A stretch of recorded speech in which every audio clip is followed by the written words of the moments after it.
नमस्कार दोस्तों, राजस्थान के जोधपुर डिस्ट्रिक्ट में एक गांव है भडला करके। यहाँ पर बड़ी गर्मी पड़ती है। गर्मियों में यहाँ पर आमतौर पर तापमान होता है 46 से लेकर 48 डिग्री सेल्सियस के बीच में, और बड़े ही भयंकर रेत के तूफान भी यहाँ पर आते हैं। इस जगह को अगर आप सैटेलाइट से देखोगे तो ये कुछ ऐसी दिखती थी 2015-16 में, लेकिन आज के दिन आप इस जगह की सैटेलाइट इमेज देखेंगे तो आपको ये दिखाई देगा।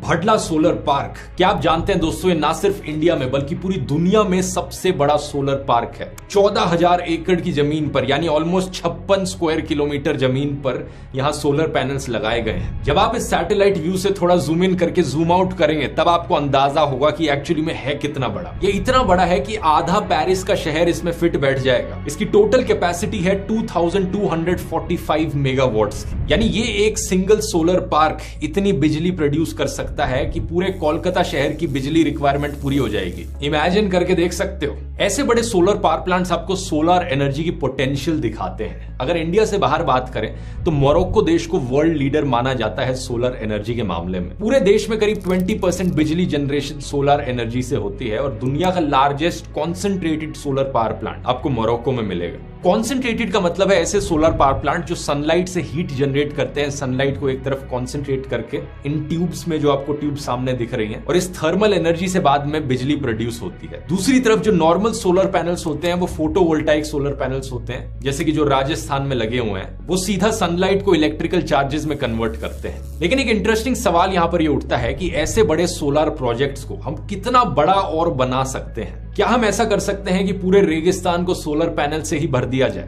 क्या होगा अगर हम पूरे सहारा डेजर्ट को सोलर पैनल से ही कवर कर दे तो? क्या पूरी दुनिया की इलेक्ट्रिसिटी डिमांड्स को सिर्फ इन सोलर पैनल से ही कवर किया जा सकता है? We need less of this and more of this. The solar energy, it is likely to account for 60% of global renewable power growth in 2022. If we can fly an airplane entirely solar powered, solar power plants in orbit would be able to provide energy day and night, all year long, and no matter what the weather's like.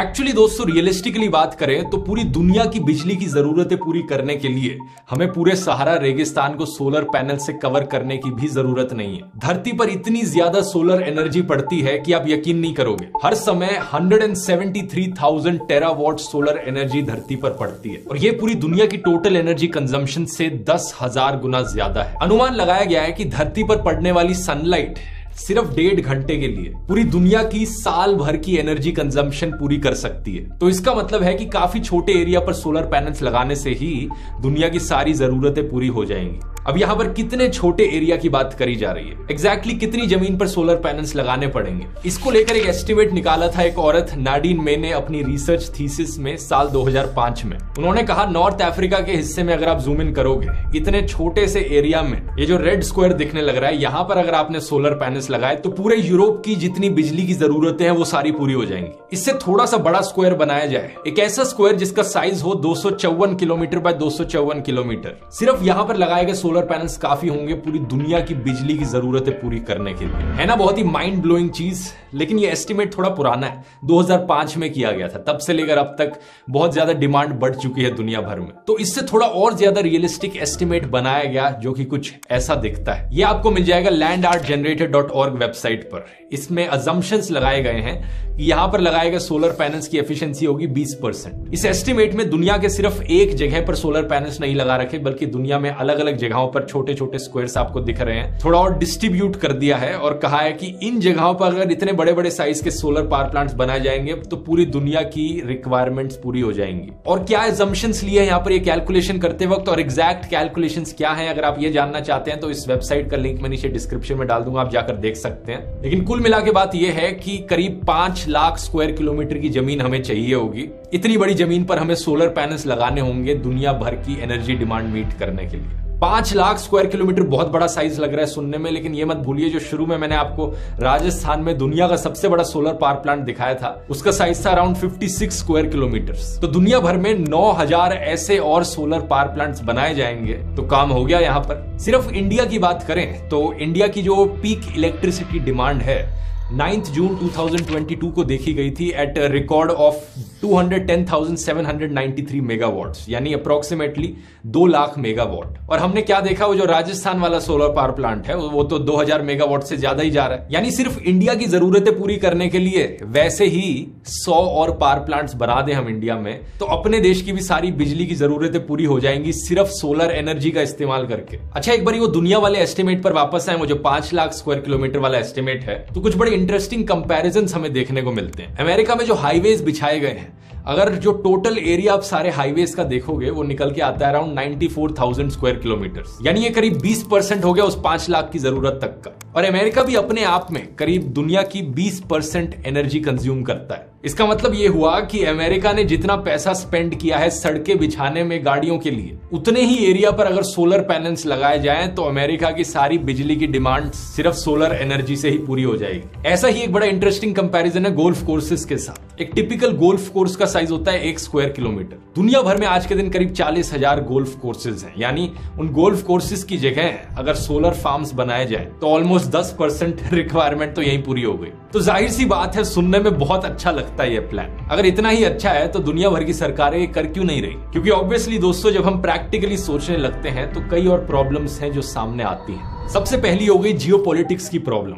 अगर ये Sahara desert के around जो देश हैं, इन्हीं में ही solar panels लगाए जाएंगे तो बाकी देशों को इन देशों पर डिपेंडेंट रहना पड़ेगा। बहुत ज्यादा पावर आ जाएगी इन देशों के हाथों में, जो कि और देश चाहेंगे नहीं। और एनर्जी के नाम पर वैसे भी इतिहास में बहुत जंग छेड़ी जा चुकी हैं, जो तेल के नाम पर हुई हैं जैसे, क्योंकि तेल कुछ ही देशों में ज्यादा पाया जाता है। अगर सोलर एनर्जी के साथ भी होने लग गया तो फिर से यही प्रॉब्लम्स क्रिएट हो सकती हैं। इसके अलावा दूसरी सबसे बड़ी प्रॉब्लम है एनर्जी को डिस्ट्रीब्यूट करने की। हमने इतने बड़े बड़े सोलर पार्क्स बना दिए, मान लो सहारा डेजर्ट में या बाकी और जगहों पे दुनिया में, उस बिजली को दुनिया के कोने कोने में पहुंचाने तक बहुत पैसा लगेगा, बहुत बिजली खर्च होगी और बहुत वेस्टेज भी होगी। सही सुना आपने, जब बिजली को एक से दूसरी जगह ट्रांसमिट करते हैं तो ट्रांसमिशन में कुछ लॉसेस तो आते ही आते हैं। तीसरी बड़ी प्रॉब्लम आएगी मेंटेनेंस की। इतने सारे सोलर पैनल्स को मेंटेन कौन करेगा? उन्हें रेगुलरली साफ करने की जरूरत होती है, स्पेशली अगर उन्हें रेगिस्तान जैसी जगहों पर लगाया जा रहा है जहां पर रेत के तूफान आते हैं। तो रेत जब सोलर पैनल्स के ऊपर जमा हो जाएगा वो काम नहीं करेंगे ढंग से। तो आप सोचोगे वो जो राजस्थान में सोलर पावर प्लांट बनाया गया है वहां पर इस प्रॉब्लम से कैसे डील किया जा रहा है? तो वहां पर एक्चुअली में दोस्तों 2000 से ज्यादा क्लीनिंग रोबोट्स लगाए गए हैं। तो सोल्यूशन हमारे पास है, लेकिन इस चीज के बारे में भी सोचना होगा। लेकिन इसके बाद अगली बड़ी प्रॉब्लम आएगी लाइफ साइकिल की।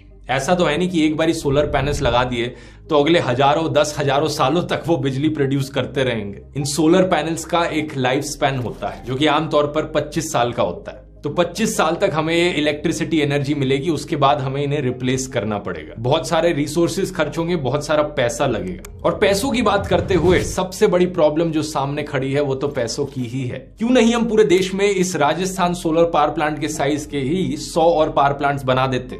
क्योंकि पैसा नहीं है इतना। कहां से आएगा इसके लिए पैसा? तो इतनी सारी प्रॉब्लम्स हैं हमारे सामने, क्या कोई सोल्यूशन है इन प्रॉब्लम्स का? सोल्यूशन तो बिल्कुल है। एक बड़ा सोल्यूशन जो सामने दिखता है वो ये है कि सोलर एनर्जी को इन बड़े सोलर पार्क्स में इमेजिन करने की जगह इंडिविजुअल लेवल पर इमेजिन करो। बहुत सी जो प्रॉब्लम्स इन बड़े स्केल पर आ रही हैं वो इंडिविजुअल लेवल पर नहीं आएंगी। अगर लोगों ने अपने घरों में सोलर पैनल्स लगाने शुरू कर दिए, जियोपॉलिटिक्स की कोई प्रॉब्लम नहीं है। मेंटेनेंस करना बहुत आसान है क्योंकि इंडिविजुअल लेवल पर मेंटेनेंस होगी, आपकी सोलर कंपनी मेंटेनेंस करेगी। एनर्जी डिस्ट्रीब्यूशन की कोई दिक्कत आएगी नहीं क्योंकि लोग उस बिजली को पहले अपने घर के लिए इस्तेमाल करेंगे, बाद में आगे डिस्ट्रीब्यूट करने की सोचेंगे। और कॉस्ट की बात करी जाए तो सभी लोग फायदे में ही रहेंगे।